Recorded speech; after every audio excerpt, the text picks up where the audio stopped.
this is this NPRM, that we really have to kind of get to, because to me, it's the biggest elephant going right now.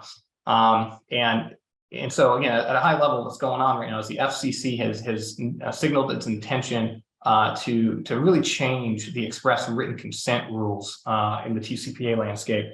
We don't know exactly what is going to come down. We don't know exactly how this is going to turn out yet. My trade organization is not mine, but the Responsible Enterprises Against Consumer Harassment, REACH, is of course commenting. Others are also commenting, trying to kind of put this genie a little bit back more in the bottle.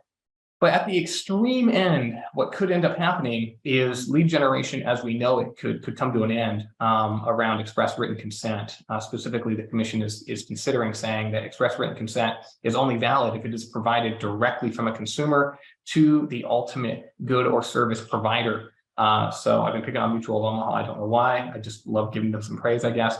If they want to call a consumer now, they can no longer go buy a lead from LendingTree or for somebody else, somebody that's interested in hearing from Mutual of Omaha.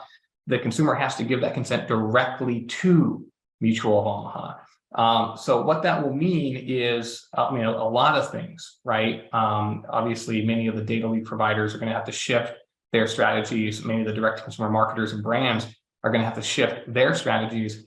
But one strategy shift that you could contemplate is, that rule only applies to express written consent. So in instances where you've got a consumer-friendly outreach to an interested consumer where you don't necessarily have the full express written consent, there might be a pivot to a technology platform like SafeSelect that could still enable those, again, consumer-friendly outreaches to interested consumers in a manner that would still be consistent with both federal and potentially even state law.